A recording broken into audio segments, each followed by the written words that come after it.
Olá, pessoal.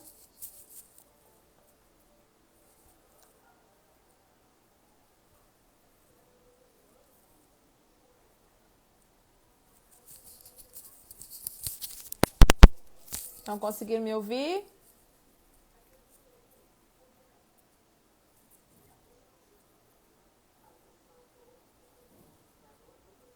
Boa noite. Então, daqui a pouquinho a gente vai começar a nossa live. Estou esperando a Natália entrar. Uma honra estar aqui com vocês, né?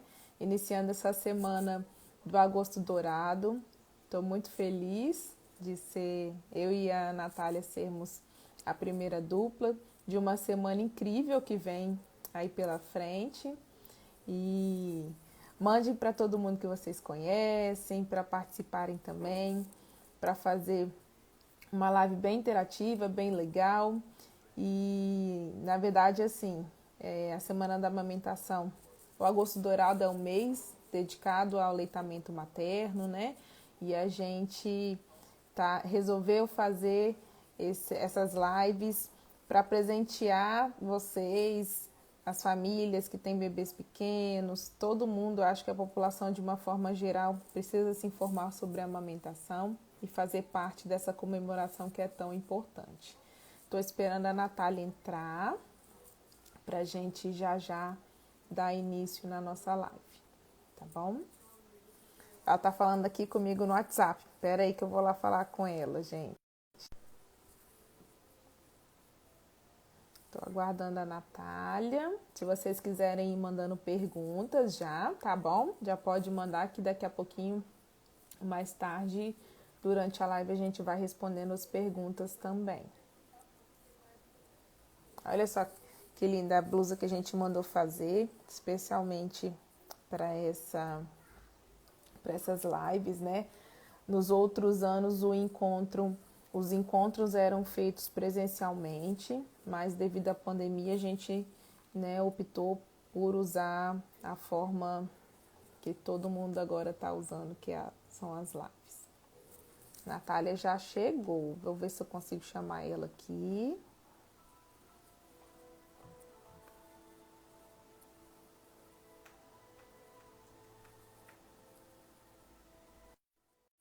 Olha a Natália chegando, pessoal. Oi, Olá! Natália! Olá! Chegou, coisa boa. É isso aí. Então, O eu tava pessoal já falando, tá animado aí. tá, o pessoal tá entrando. Então, eu tava conversando aqui com o pessoal antes de você chegar, né? Falando da importância, por que que a gente decidiu fazer essas lives online, que anteriormente eram feitas presencialmente, né? Vocês tinham o grupo do Mamaço, né? Que era muito legal, que eu não pude, nos anos anteriores, fazer parte, mas se Deus quiser, daqui para frente, eu vou estar coladinho em vocês. Isso E aí. ano que vem, de forma presencial, se Deus quiser, né? Vamos estar todas juntas lá. Tem algumas perguntas já, Natália, que o pessoal está fazendo, mas ao longo depois a gente vai respondendo, tá bom? Tá, aí a gente vai Então, anotando, né? E depois, à medida que a gente for desenvolvendo, a gente já você vai tá, falando um pouquinho. você tá com um papelzinho aí para anotar? Tô, tô com papel. Então, assim, gente, agora são 8h30, o horário que a gente combinou, que ia dar início para a live, né? E eu conversei antes com eles, Natália, falando da honra, né, pra gente, nós duas iniciando essa semana incrível, super Verdade. importante, né? Então, assim, uma responsabilidade grande. E eu tenho certeza que tem muita gente que tem muitas dúvidas, que entrou aqui para prestigiar a gente, para prestigiar a nossa iniciativa, né? Então, eu estou muito feliz. Eu vou me apresentar um pouquinho, depois você se apresenta. Então, meu nome é Tá. Maiara, eu sou pediatra e gastropediatra, faço acompanhamento, né, das mães, dos bebês, e lógico que eu sou, assim, fã número 1 da amamentação. Então, a amamentação, pra gente, é uma coisa que é extremamente importante. né? Então, por isso que acredito que eu estou aqui nessa semana de lives do Agosto Dourado, né? E fazendo, representando meus colegas pediatras também, né? Porque eu tenho certeza que meus colegas também estão nessa, no sentido do incentivo à amamentação, de apoiar essa causa, né? E é Sim. isso. Fala um pouquinho de você, Natália. Bom, eu sou a Natália, né? Sou enfermeira, mestre em saúde coletiva e também sou consultora de aleitamento materno, né? Consultora materna, trabalho apoiando as mães nesse momento, dando suporte, né? Tanto no pré-natal como no pós-parto, né? Para aquilo que fortalecendo aí, apoiando as mães nesse momento, né? E a gente vê que apesar, né, das pessoas acharem que amamentar, muita gente fala, mas amamentar é natural, né? Todas as mulheres amamentam, mas Quem dera. a gente sabe, né, que a amamentação ela é sim um ato fisiológico, né, que envolve aí questões hormonais e tudo mais.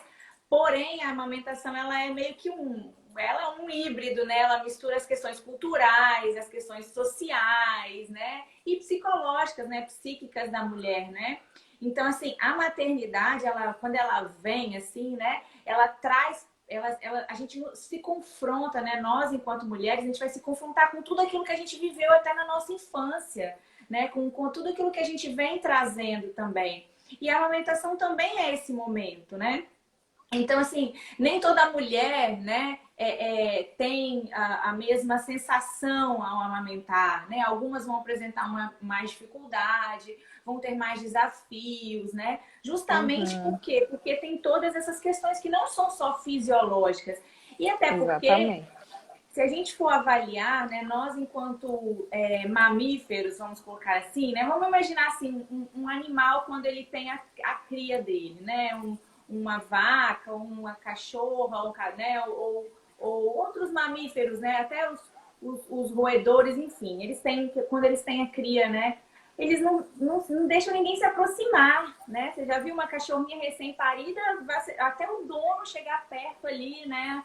Ela Uhum, fica rebelde, avança, né? E nós, enquanto seres humanos, né? Claro, nós não somos só, né? A parte física ali, né? Não somos só o biológico.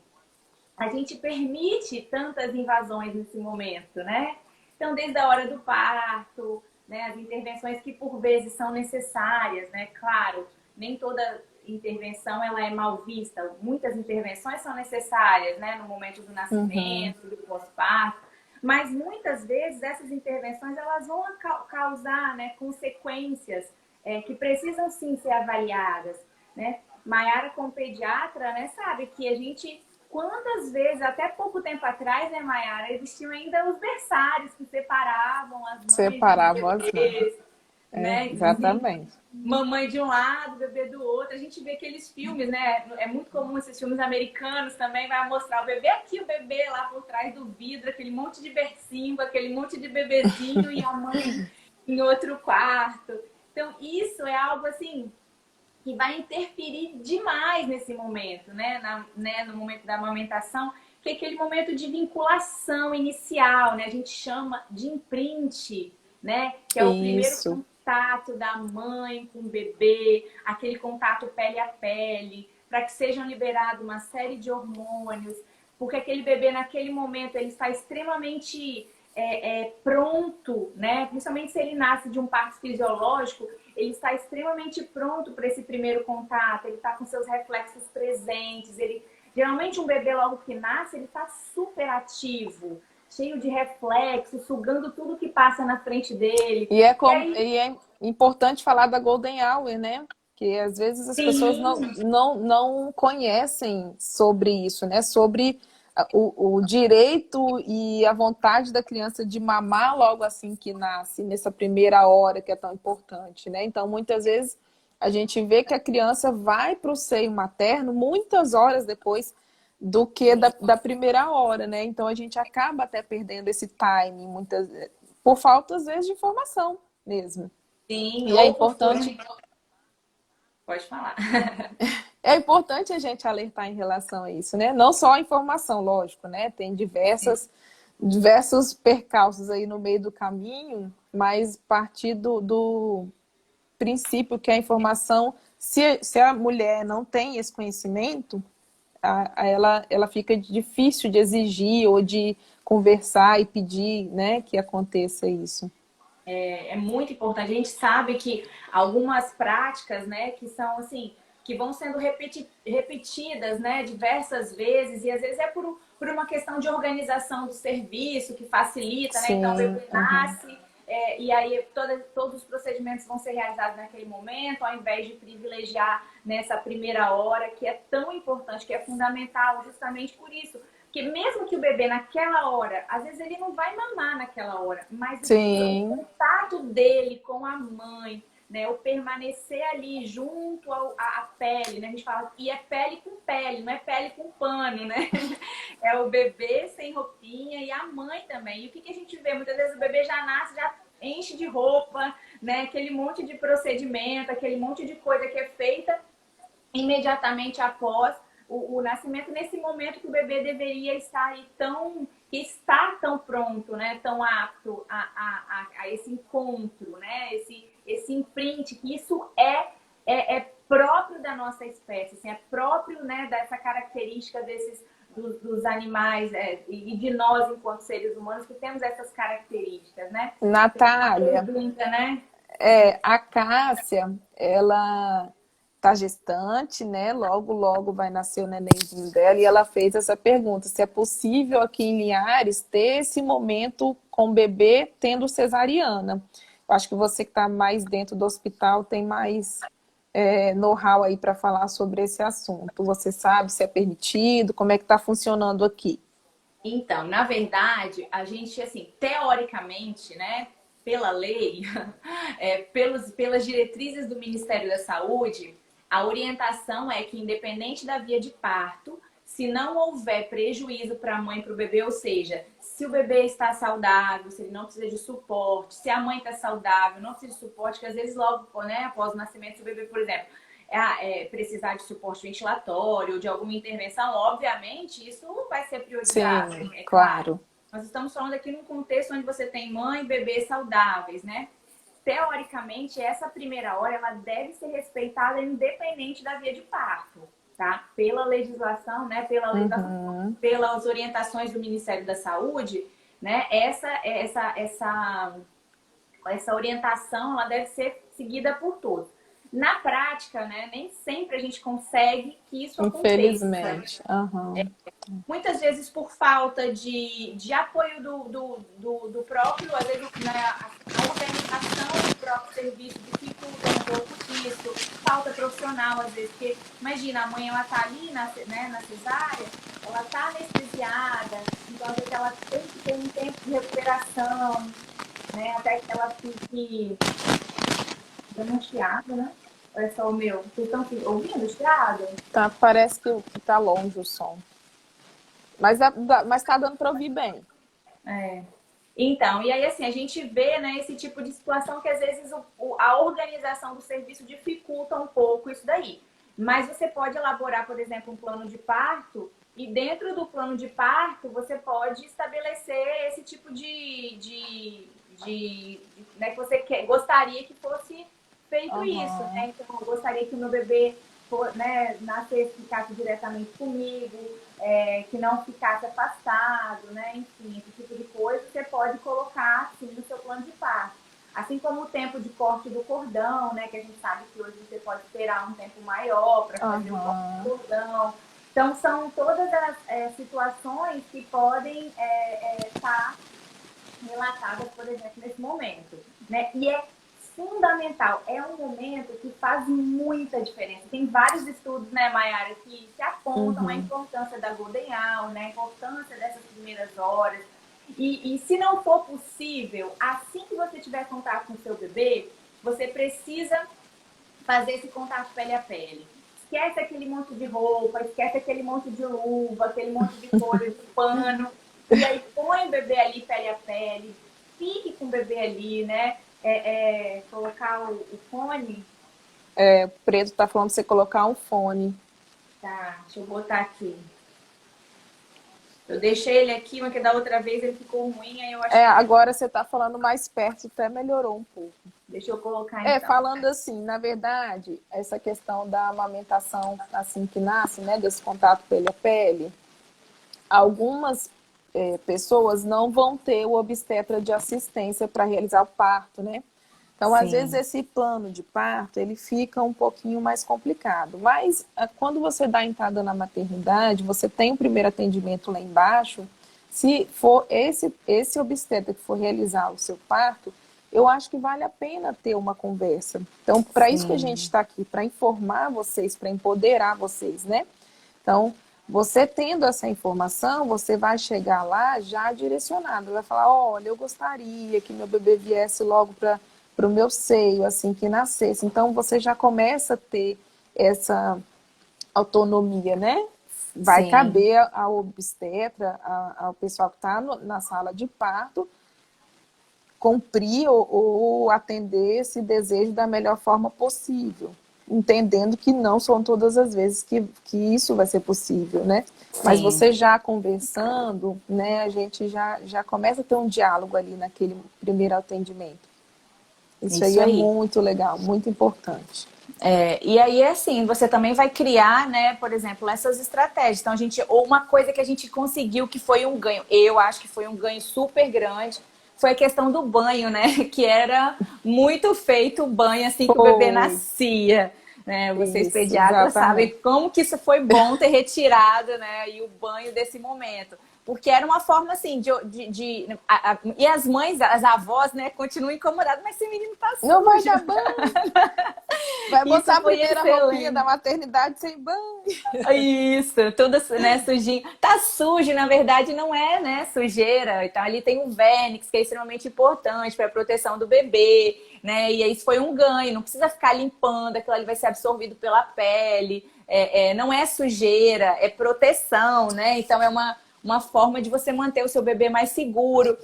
Evite uma coisa importante também nesse contato pele a pele, evite muito perfume, muito cheiro, muita coisa cheirosa nesse momento, porque isso vai fazer diferença para o bebê se localizar, né? Ele chegar até você, né? Então vai fazer muita diferença. O cheirinho de cria é uma delícia, realmente, é inesquecível. É verdade. Uma coisa importante também, né? Então, quando a gente fala aí da amamentação, que às vezes nós temos, né, uma cultura, né? Hoje está melhor até, né? Mas imagina, vocês viram recentemente, até a Tassiana publicou, vários outros profissionais publicaram a questão da indústria, né? Imagina a Nestlé na década de 70, 80, né? Era uma coisa assim, inescrupulosa, né? Tipo, troque, né, o seu leite, como colocava o leite materno como um assassino de bebê, né? Então, assim, uma coisa que a gente sabe hoje que, pelo contrário, não tem nada a ver, né? E o usado ainda era o leite substituto que era usado era o leite moça, né? Imagina, leite moça hoje a gente vê, mas nem pra gente é saudável, né? E a questão das mamadeiras, né? Que como foram criadas, toda essa história. É claro, gente, que a gente não tá aqui para condenar de forma nenhuma, né, Mayara, a fórmula ou as outras. Não é esse o objetivo.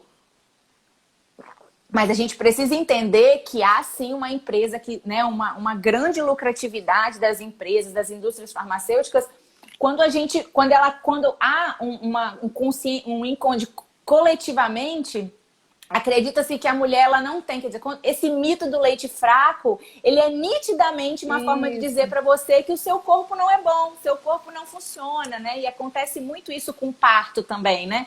Então, assim, não, você não vai conseguir dar à luz, não. Parto normal se der, né? Tipo assim, então, da mesma forma, entra essa questão do mito, né? Do grande mito do leite fraco, né? Que se fala muito sobre isso, né? Denegrindo aí o corpo da mulher. Além disso, né? Tem uma série de outras questões que a gente precisa entender, né, outras... Fala-se muito, né, da pega correta. Por que a gente escolheu esse tema? Porque quando você fala com uma mãe, não sei se... Não, importante é a pega correta, boca de peixinho, Isso, né? Não, e isso. não sei o quê. E por trás disso, sim, tem uns zilhões de coisas, né? Na A verdade, a pega... a a Mirella Mirella colocou do até teste. falou do teste da linguinha, né? Sim, nós vamos falar dele rapidamente, assim. Bom, Que é extremamente importante você entender que tem N situações, né? Então a gente vem muito dessa ideia, né? Não, eu só preciso saber a pega correta. Mas não é só isso, né? Então, existem algumas coisas que durante a gravidez a gente precisa estar atento. É importante que se olhe essa mama dessa mãe ainda na gravidez, né? Até para identificar sinais clínicos, né? De possíveis fatores de risco, né? Então, por exemplo, algumas situações, tipo diabetes gestacional, a gente sabe que tem algumas complicações que podem acontecer. Mulheres que têm uma mama, às vezes uma mama que teve um pouco de desenvolvimento, né? A gente chama de hipoplasia mamária. Situações de bico invertido, de mama, bico plano. Vai contraindicar a amamentação? Claro que não é isso. não, claro que não. Mas são situações que a gente precisa identificar esses fatores de risco ainda na gestação para que essa mulher chegue naquele momento, né? E ela tenha uma noção de que ela vai fazer, como ela vai fazer, como que ela vai lidar com essas possíveis complicações, né? E a Porque questão... na verdade também, Natália, acontece que assim, quando tem alguma coisa adversa na mama, as pessoas já acham que a pega não vai conseguir ser correta Sim, e que por isso não vão conseguir amamentar. Né? Então, assim, já sim, vem sim, com isso na cabeça e aí às vezes atrapalha mais. Então, elas escutam sim. muito da família, de quem está perto. Olha, seu peito, seu bico é plano, né? Nem vai conseguir mamar. Aham, Seu peito não aham, sei o quê, não vai conseguir fazer a pega correta. Então, tudo isso em sim, volta, né? Tá tudo envolvido. E se a gente sim. fica realmente pensando só na pega, a gente não vai conseguir ter uma amamentação efetiva, principalmente das mães que não têm o bico tão formado, né? Que tem as outras Uhum. coisas que você citou. Isso também é bem importante, né? Isso aí. De forma nenhuma, essas situações elas vão. Então quer dizer que eu não vou conseguir amamentar. É tipo assim, não é uma. Na verdade, é tudo uma conexão, né? É tipo uma ligação. Aham, A chave e a fechadura, né? A mama e a boca do isso. bebê. Então é algo que precisa, né, de encaixar, né? E esse encaixe, ele pode ser facilitado com algumas estratégias, né? Ele pode facilitar, se você já tiver isso de antemão, né? Principalmente no momento da pojadura, que é um momento tão complexo, é quando você tem a descida do leite, né? Se não houver, às vezes, um manejo adequado ali, é um momento onde aparecem as principais dificuldades, né? É um momento em que o leite, a mama fica mais cheia, mais dolorida, aí tem uma Isso. tendência maior do bebê pegar só o mamilo, porque ele não consegue fazer realmente a apreensão adequada né, de todo o complexo ali. E essa questão do teste da linguinha, a gente vem falando disso e é uma situação que a gente tem vivenciado demais, né?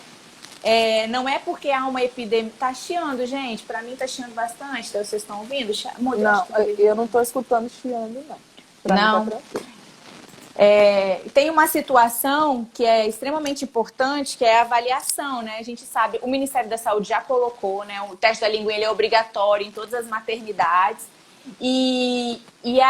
Essa situação é algo que atrapalha bastante o aleitamento materno, né? Sim. O freio lingual, né? Eu não tô com o meu dinossauro aqui para mostrar. Vê se você acha aqui, meu bem, meu dinossauro aqui dentro. O freio lingual, ele é essa membrana, né, que segura a língua no assoalho da boca.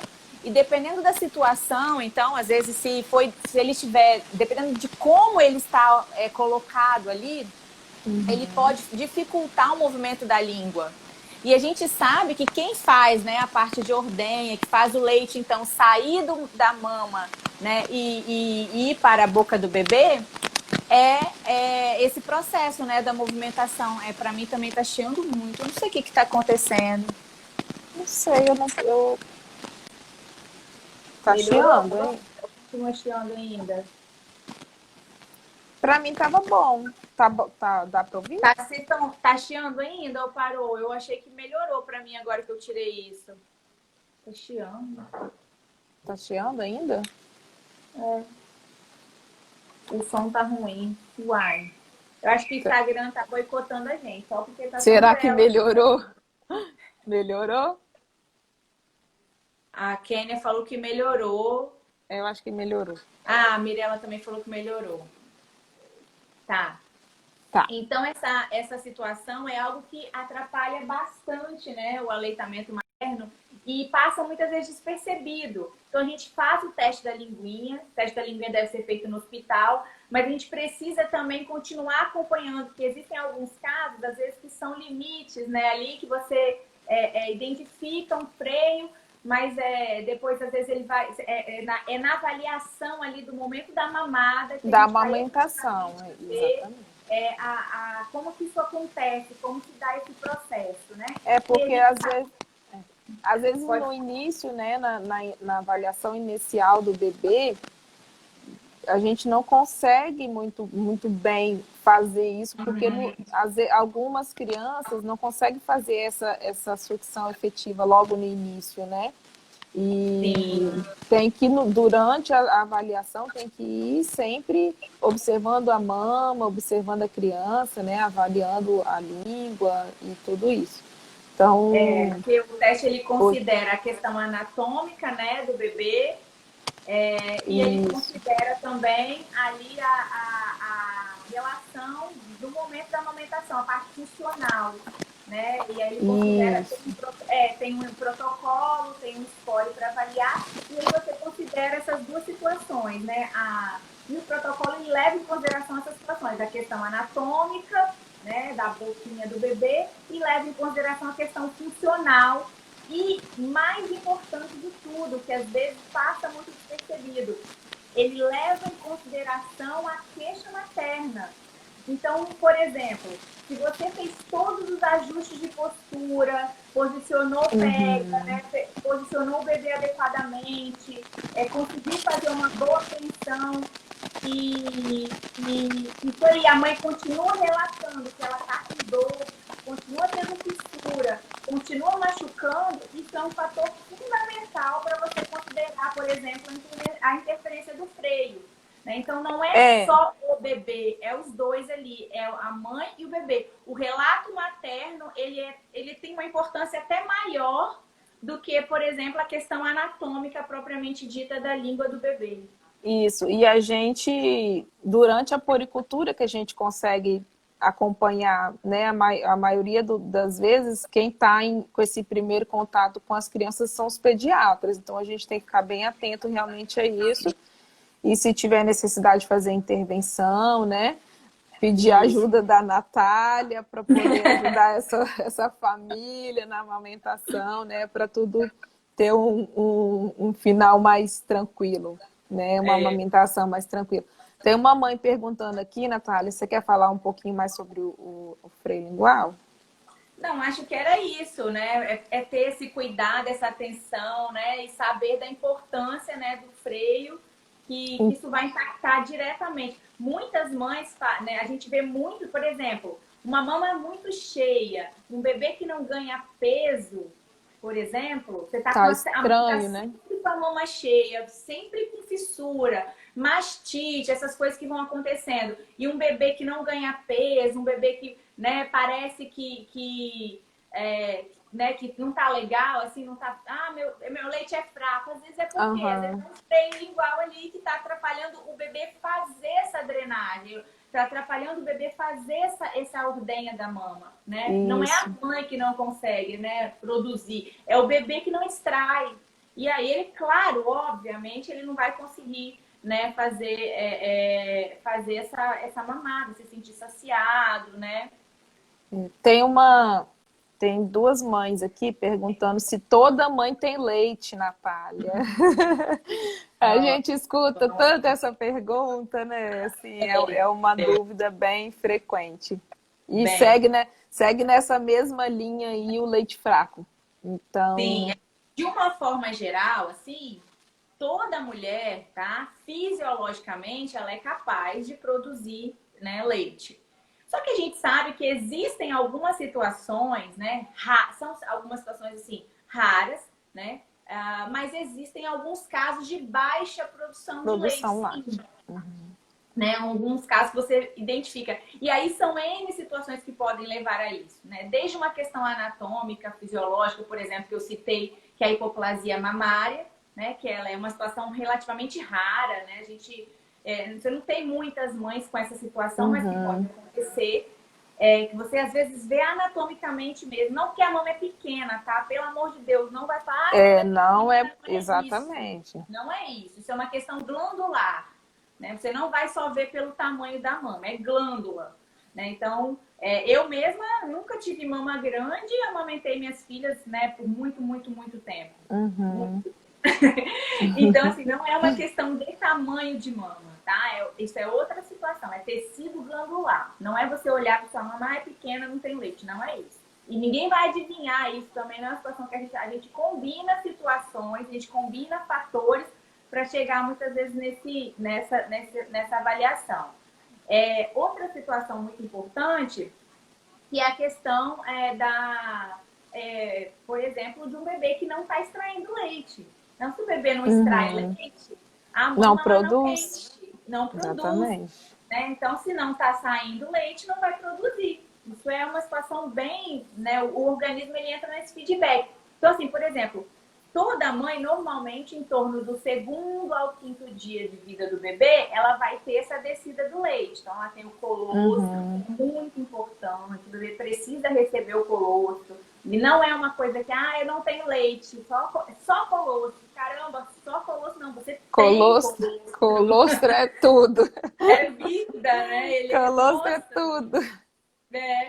Então é extremamente importante, né, o colostro. É. E depois disso vem o leite maduro mesmo, que aí vem a descida do leite, a pojadura. E é aquele momento que a mama vai ficar um pouco mais dura, vai doer um pouco mais, você vai sentir como se ela tivesse meio... Às vezes até algumas mulheres relatam uma sensação tipo como se ela tivesse febril, né, mais quente. Esse momento é da descida do leite. Se isso aconteceu, né, em você, por exemplo, se isso aconteceu, o seu corpo fez tudo o que precisava. Né? Você teve todos os eixos endócrinos, né, ali, de hormônio, glândula, tudo que tinha que acontecer ali aconteceu. Dali para frente, essa produção ela só vai permanecer se houver o estímulo do bebê, né? Dependente de sucção, né? Sim, aí a gente sabe da importância da livre demanda, de evitar nesses primeiros dias aí, principalmente até a amamentação estar estabelecida, outros bicos, outras formas de alimentar o bebê, que não seja leite materno. Então, o que acontece muitas vezes é que nesse momento, né, há alguma situação ali que dificulte o bebê a fazer essa extração e aí o corpo da mãe ele vai entendendo que eu não preciso produzir, ele se autorregula e a produção vai caindo, né? Porque não preciso produzir, não está sendo retirado, então eu não preciso produzir. Então, voltando um pouquinho, Natália, nesse assunto da mama que não tem muitas glândulas mamárias, né? Entender, gente, que isso são exceções. Então, a regra é que, geralmente, é que a mãe vai conseguir produzir o leite e amamentar a criança de forma adequada, né? Nós somos feitos para isso. Vão ter situações que não vai ser possível e vão ter situações que vão ser mais difíceis. Então, assim, por isso que a gente optou por falar dessa questão de além da pega, porque algumas vezes não basta a pega, mas na maioria das vezes a gente ajustando, conversando, né, fortalecendo essa mãe, as coisas vão se ajeitando. Então, o nosso maior objetivo é incentivar o aleitamento materno justamente por isso, porque vão ter mil pessoas, 1000 palpites falando que, não, seu peito é pequeno, seu peito não vai produzir muito leite, seu leite é fraco, diversas coisas que as mães escutam que elas vão desistindo da amamentação, né? Na verdade, no momento de cansaço, de estresse, de tanta coisa que acontece, e ainda uma pessoa de fragilidade emocional, Sim, principalmente, né? sim. E aí as Aham. pessoas que estão em volta, que são o suporte daquela mãe, estão falando com ela que não vai funcionar, que não é o ideal. E aí a mãe que tem uma mama pequena, por exemplo, ela olha para aquela mama pequena, aí ela fala, ai, pronto, com certeza eu não vou produzir leite e não vai ter como amamentar.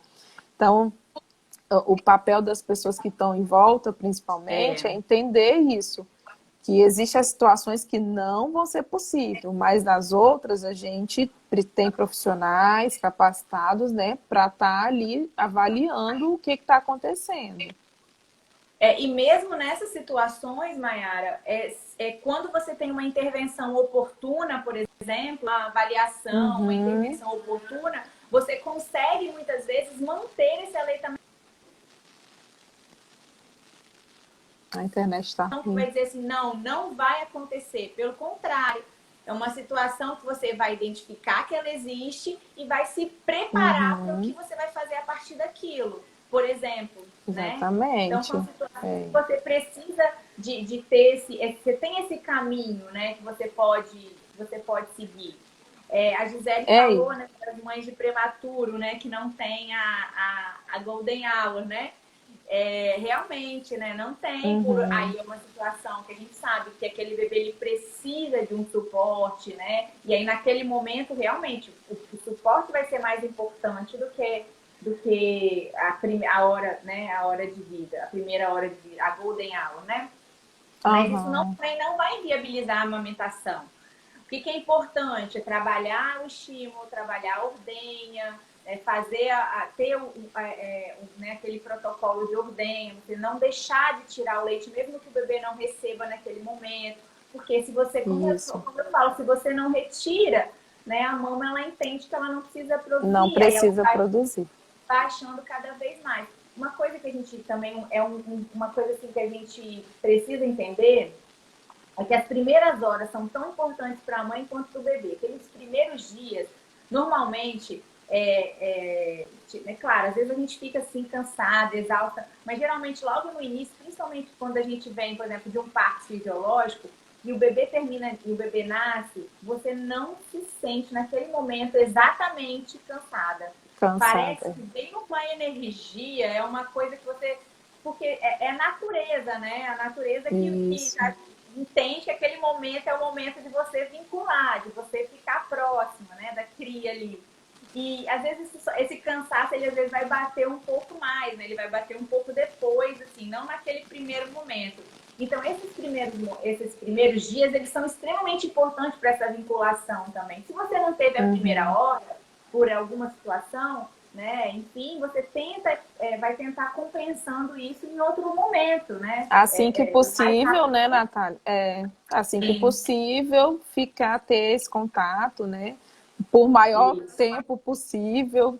E voltando naquela questão da roupinha, tira a roupinha, põe em Tira a cima, roupinha. né, da mãe e deixa ali tendo esse contato que é tão importante. A, a Kênia É, perguntou do tipo de parto se interfere na descida do leite, né, nos primeiros momentos. A gente sabe que então, interfere, né? Então, Interfere sim. a interferência de tempo, por exemplo, ele interfere na forma como isso acontece. Mas o Uhum, tempo de descida, por exemplo, vai demorar 2 dias, 3 dias, o tipo de parto em si, ele não vai interferir, porque isso é fisiológico, é da uhum, descida hormonal, né? Então, quando tira a placenta, cai aqueles hormônios da placenta, então você tem automaticamente, né, cai os hormônios de progesterona, estrogênio, que era produzido pela placenta, e aí você tem automaticamente a subida da ocitocina, prolactina, né, enfim. Mas o que acontece? Pode interferir em como isso acontece. Tipo, uhum, a mãe recebeu um volume de soro muito grande. Ela pode ter uma apojadura um pouco mais, com mais edema, sabe? Ficar com a mama mais dolorida, mais inchada, com uma dificuldade maior. Tem a questão também do atraso do bebê, às vezes, de ir para a mama. O bebê às vezes está mais letárgico, né? Porque ele não estava, talvez, tão pronto para nascer, principalmente quando é Aham. uma cesárea eletiva, por exemplo, né? Que é aquela cesárea que você marca, que você agenda o dia. Isso acaba atrapalhando, porque você não sabe se o bebê está pronto, né? Ah, o bebê já está com peso. Sim, ele está com peso. Mas efetivamente ele só está pronto quando você tem sinais, que é o trabalho de parto, que te mostra que o bebê Isso. efetivamente estava pronto. Então, às vezes, esse bebê que nasce um pouco antes, principalmente uma cesárea eletiva, ele é um bebê um pouquinho, né? Às vezes ele precisa de um pouquinho mais de ajuda, ele tem que ser acordado, ele não acorda sozinho, né? A gente tem que Uhum. acordá-lo porque para que ele venha mamar. Você tem é um bebê com mais dificuldade de ter esse reflexo espontâneo, por exemplo, de ir lá sugar, né? E aí acaba atrapalhando um pouquinho o eixo, né, de regulação que acontece depois também. Então, são situações que podem, nesse sentido, interferir. Então, ela não interfere tanto na descida, assim, mas ela interfere nas outras coisas. Na Aí vai ser produção, uma né? cascata, Na é um produção. ciclo que vai Na acontecendo ali. manutenção, na produção, né? Nas outras Isso. coisas. Jaqueline Então, perguntou da prótese. Prótese de isso. amamentação, né? Então, a prótese, as cirurgias de uma forma geral, né? Cirurgias mamárias, elas também não são regras gerais. Ah, tem cirurgia, não vai amamentar. Não, Não vai. não é assim que Exatamente. funciona. Não é assim que funciona. Pode ser que sim, pode ser que não, né? Então depende do tipo de cirurgia. Por exemplo, geralmente prótese de silicone, ela não mexe muito na estrutura glandular, né? A não ser quando você retira tecido, né, glândula, seria a redução de mama, e aí depois coloca a prótese. Pode ser que tenha uma interferência um pouco maior, se houver ali redução muito grande do tamanho da mama, se houver lesão de ducto, pode interferir. Mas, gente, não é garantia. A gente não pode falar, uma É. mãe que não amamenta, né, que tem redução, não vai amamentar. Você não pode falar isso porque a gente não sabe efetivamente. Né? Na Tem algum... verdade, assim, a anatomia de cada um é diferente, né? Então, na Sim, hora que o médico vai realizar a cirurgia, pode ser que ele não passe por onde estão as glândulas e elas fiquem íntegras e a amamentação vai acontecer de forma natural. Por exemplo, na prótese, muitas vezes elas são colocadas atrás da musculatura, que aí não tem nada a ver com a glândula, entende? E talvez na cirurgia de redução de mama, onde se mexe mais, mexe, faz aquele corte inteiro, muitas vezes aí pode ser que sim, mas isso também não é garantia que não vai conseguir não amamentar, né? não é, mas é um fator de risco. Então, assim, se é uma pessoa que tem Fator de uma risco. redução de mama, ela já precisa ter em mente que há sim uma possibilidade dela precisar de ajuda, né? Por exemplo, de ter que fazer algum estímulo de aumento de produção, de ter Aham. que trabalhar melhor essa questão. Então, é tudo uma coisinha que vai juntando a outra, né? Então, por exemplo, eu tive cesárea, eu não vou amamentar? Claro que não. Eu tive redução de mama, eu não vou amamentar? Claro que não. Mas vamos lá, eu tenho diabetes gestacional, eu fiz uma cesárea eletiva, tem uma redução de mama, aí você vai acumulando Vários situações fatores, que vão tornar aquele processo um pouco, né, mas um pouco mais também difícil. Não é não quer garantia. dizer que não vai conseguir amamentar. Não, de forma Então, nenhuma. de forma alguma. Nada garante nada, né, Mayara? A gente da saúde Exatamente. sabe que às vezes você olha e fala assim, meu Deus, tinha tudo para dar certo, deu errado, meu Deus, tinha tudo para dar errado, deu Para dar errado certo. deu certo, A então a gente não gente tem como vai. ter certeza. E lembrar também que cada mãe e cada bebê são únicos. Então, até Sim. muitas vezes, se você teve uma gestação anterior, um bebê já tem um primeiro filho e não amamentou, por exemplo, aconteceu alguma coisa e você não conseguiu. Um segundo bebê, um terceiro bebê é outra situação, é completamente diferente. Isso aí. Então, às vezes, aquele bebê tem uma sucção melhor, a situação do que você estava vivendo foi diferente da primeira gestação. Então, assim, nada sabe, a gente não bate martelo Não em é, nada. né? Até porque a gente não tem Nada. bola de cristal, né? Não dá para você saber o Exatamente. futuro. Você não tem como saber o futuro. O que a gente sabe é que quanto mais você tiver informação, né? Informação de qualidade, obviamente, De né? Quanto qualidade. mais informação de qualidade você tiver, quanto mais preparada para esse momento você tiver. Eu costumo sempre falar com as mães, quando eu estou fazendo, às vezes, o acompanhamento no pré-natal, Eu sempre pergunto assim, você já pensou como que vai ser o seu pós-parto? Quem é que vai lavar as roupas do bebê? Quem é que vai preparar a comida? Ou você já Uhum. preparou, pediu alguém para preparar, deixou uma comida congelada por um tempo? Quem vai organizar a casa? Sabe por quê? Porque esses afazeres, no nosso dia a dia, a gente faz de forma tranquila. Mas quando a gente tem um bebê em casa, Quando tá recém-nascido, amamentando, né? amamentando, os primeiros dias são cansativos, né? O primeiro mês é muito cansativo, o bebê ele ainda não tem um horário bem definido, né? Ele ainda não Uhum. consegue, você não consegue estabelecer, você está vivendo uma rotina, né, muito diferente Totalmente do que nova, você né? Nova. vivia, Privação de sono, né? e assim, Medos. e medo, aí vem a questão daquela melancolia que pode vir, né? Aquela sensação de Uhum. insegurança e tudo mais.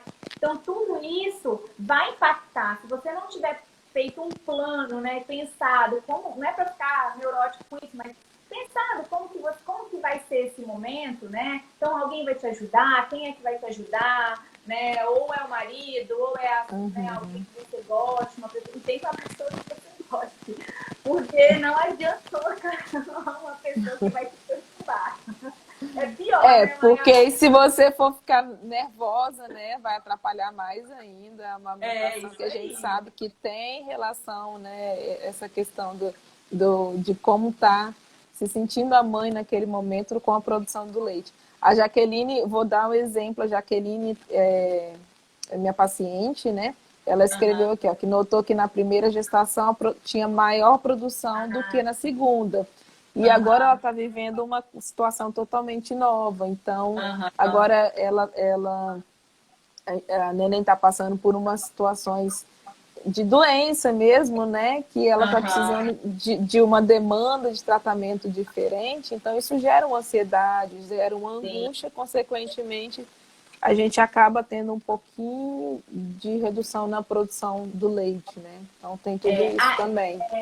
de uma forma geral, a segunda gestação, a gente até espera que você tenha uma produção maior, sabia? Por causa das glândulas mamárias, que elas aumentam na Aham, segunda. A cada gestação você tem, de certa forma, um aumento, né? Então, de uma forma geral, a segunda tem uma tendência de ser mais fácil, entre aspas, né? Do que a primeira nesse sentido, né? Mas não é também regra, né? A gente tem uma então, questão da anatomia, né? Da isso. fisiologia, mas pode acontecer, por exemplo, esse tipo de situação, né? A perda, por exemplo, a perda, né, de uma pessoa querida, né? Essa situação que a gente está Uhum. vivendo, por exemplo, no momento, é uma situação de muita gente passando por muita angústia, né? Isso vai, de certa forma, afetando também a nossa vida, né? Não tem como não interferir em tudo. Então, quanto mais você conseguir ficar naquele momento, ter apoio, ter ajuda, se preparar e obter as informações todas antes, né? Do que você vai fazer, quais são. Isso, Porque a gente fica naquele mundo rosa, não, é melhor não saber de nada. Às vezes não, né? Porque se você não sabe de nada, a primeira situação que acontecer, você vai falar, e agora? O que eu vou fazer? Você não vai saber lidar exatamente. com, né? Quais E, são as acaba, se você não tem conhecimento, né, se não procura conhecer, tudo que você ouve, você acaba acreditando naquilo como uma verdade, que às vezes é uma experiência ruim que a pessoa teve, uma Sim, situação, diversas coisas que aconteceram na vida da pessoa que ela passa para frente. E aí a sua isso, amamentação, o seu filho, são coisas e situações totalmente diferentes, né? Então, assim, isso por aí. isso que a gente está falando que a amamentação é muito além da pega, porque realmente tem tanta coisa envolvida, tanta coisa, e a pega é uma dessas situações que é muito importante para a amamentação, Sim, mas se a gente não tem tudo isso de apoio, de conhecimento, de discernimento, de calma, de milhões de coisas, né, que tem que ter para você conseguir ter uma amamentação efetiva, só a pega não basta. Então, o bebê pode estar pegando bem, mas se você, por exemplo, está muito estressado, está envolvida com outras coisas, não está envolvida diretamente nessa amamentação, com a cabeça na amamentação, por exemplo, o estresse vai diminuir um pouquinho a produção do seu leite. E aí gera outras coisas, né? E a gente precisa conversar bastante, ter profissionais capacitados para orientar, porque isso faz muita diferença. Então, por exemplo, também, se você está acostumada, está indo no profissional que não vai incentivar a sua amamentação, na primeira dificuldade você vai desistir, porque a pessoa não vai estar lá do seu lado para falar, olha, é normal, a gente vamos acertar isso, vamos fazer dessa forma para ficar de uma maneira melhor para vocês, né? Então, se você também não tem apoio, você acaba desistindo da amamentação, né, Natália? Esse apoio é muito importante. Que a amamentação, ela assim, ela é uma coisa que exige demais da gente, né? Ela exige uma entrega, ela exige uma privação ali, né? Que assim, a gente não é acostumada a passar por isso, né? Então, assim, quando a gente não tem filhos, né? E a gente é acostumado, você tem sono, você dorme, você tem fome, você come, você quer ir ao banheiro, você vai. E a partir do momento que você amamenta uma criança, né? É uma entrega tão grande ali, é um momento de tanta Dedicação sabe, mesmo, né? dedicação, Entrega, que às vezes se você não abdicação, tiver né? abdicação, se você não tiver esse suporte, se você não tiver certeza mesmo disso daí que você, né, que você quer, você não consegue seguir às vezes em frente, né? E o profissional ele precisa entender que a amamentação é da mulher. A gente vai dar o suporte, a gente vai fazer, mas é da mulher a decisão de É amamentar, a dela. decisão de parar, a decisão é dela. Ah, mas o Ministério da Saúde sim, o Ministério da Saúde recomenda, mas quem é a dona dos peitos, né? Então, assim, a decisão é Quem dela. é a dona do corpo, né? Não tem como. Então a gente não tem como passar por cima daquilo, né? Então a gente sabe como que isso é custoso, como que isso é maravilhoso e como que isso é custoso também para aquela mulher. Teve uma pergunta que eu me perdi aqui para cima, teve umas duas perguntas acho que eu me perdi. A Deise, acho que perguntou de amamentar estando grávida, que é um grande mito também, né? Um grande tabu, amamentar um filho estando grávida. A gente chama de amamentação em tandem. Cara, tem que ser muito guerreira, tá? Pra fazer isso. Hoje foi uma lá, de 4 meses, amamentando, tá feliz da vida. Vou te falar que assim, tiro o meu chapéu, porque se amamentar não estando grávida, é extremamente cansativo. Então, não é gravidez não é uma contraindicação de continuar amamentando outro filho se tiver tudo ok com a gravidez. Né? Então, a gravidez está indo bem, não tem risco de parto prematuro, não tem risco de nenhum evento, né? Nenhum desfecho negativo, por exemplo, para o bebê. Né? Não tem problema seguir amamentando. Só que é uma situação extremamente cansativa.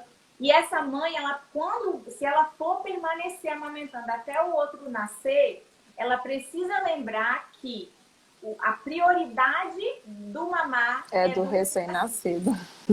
Né? Então, assim, aí como ela vai lidar com essa? É porque, assim... Veja a disputa do peito. Na verdade, assim, porque a orientação...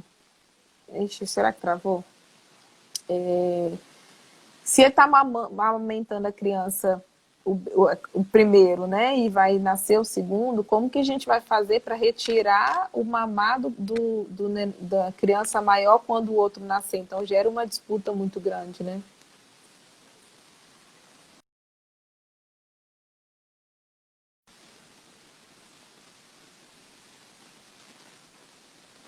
Natália saiu, acho que ela ficou sem internet.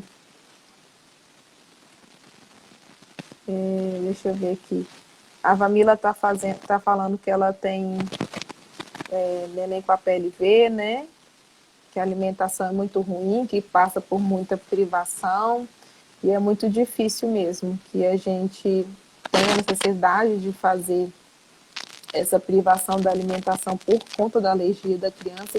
Então aí fica mais difícil ainda a amamentação, né, gente? A gente sabe que não é nada fácil. Deixa eu ver, Natália, ela não voltou. Vocês estão me ouvindo?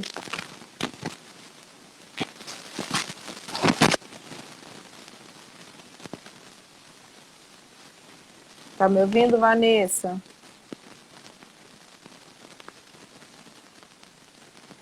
Tá ouvindo, né? Então é isso. Na verdade, também, assim, a live já está quase encerrando. A Paloma perguntou sobre o seio, porque se o seio. A Natália está voltando. Deixa eu convidar ela aqui de novo. Será que ela conseguiu agora? Paloma falou que à noite os seios ficam muito cheios, né? Ei, Natália. Voltou. Ei, voltei. Mas eu acho que daqui a pouquinho já vai encerrar. A Paloma perguntou se à noite as mamas ficam mais cheias, porque ela falou que vaza muito à noite. Ah, sim. Então, à noite tem, né? Porque a gente sabe que o laticínio é um hormônio que produz o leite e ele tem uma maior produção à noite mesmo. Então, isso acontece. Por isso que às vezes o bebê ele gosta também de mamar à noite, até para manter a produção do dia. É importante que o bebê faça mamadas noturnas para manter o nível de leite materno durante o dia. Isso é interessante, né? Então, com as mamadas noturnas, ele vai ter essa garantia de que o leitinho do dia vai estar ali numa produção legal. Essa pergunta do colostro é legal também. Deixa eu ver se dá tempo de responder, Maia. Dá tempo. Dá. Se tem colostro, né? Claro que tem colostro, sabe por quê? Porque ele vai passar pelo processo de lactogênese novo. Então, vai ter colostro. Inclusive, esse primeiro leitinho que vier vai ser colostro. Mesmo a mãe tendo amamentando durante a gravidez. Tanto que alguns bebês deixam de mamar durante a gravidez pela mudança do sabor do leite. Vocês já ouviram essa história? O bebê largou espontaneamente na gravidez porque o leite mudou de sabor. Pode acontecer pela questão dos hormônios, né? Durante a gestação, e daí você tem uma alteração mesmo que vai fazer isso. Então não tem problema, vai vir colostro sim para o bebê. A vantagem é que ela vai passar mais rapidamente pelo processo de apojadura, né? Isso. Já vai vir mais rápido, a descida do leite vai vir mais rápida.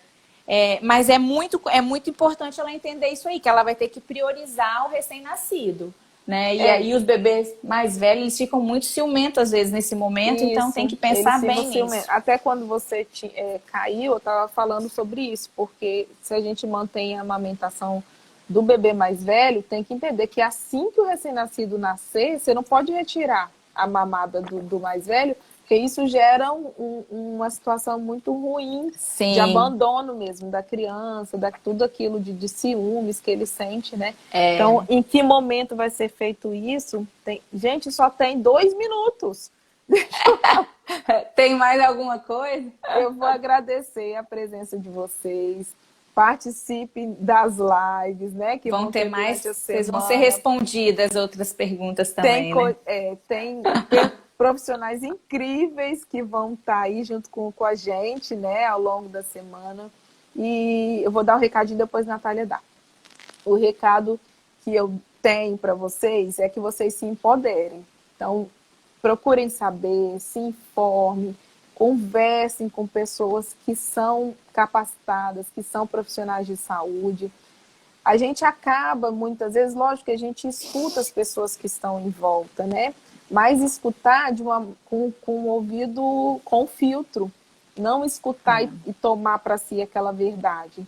Então, e entender também, a gente está no Agosto Dourado de incentivo à amamentação. Mas que se você não conseguir amamentar, também tudo bem. Então, você procurou se informar, procurou fazer da melhor maneira possível, mas às vezes não é possível, tá? Então, ninguém vai deixar de ser mãe porque não conseguiu amamentar, né, Natália? Isso também é importante. Mas a gente vai, essa semana, para incentivar o aleitamento materno. Então, porque muitas vezes a gente vê nessa situação, mas eu não amamentei, as mães ficam ressentidas e tal. Gente, a questão é que é muita coisa por trás disso. Não é a mãe que não amamentou, é toda uma história por trás daquilo. Então, assim, quando a gente está falando, incentivando o leite materno, a gente não está aqui querendo dizer que a mãe que não amamentou, ela foi, né,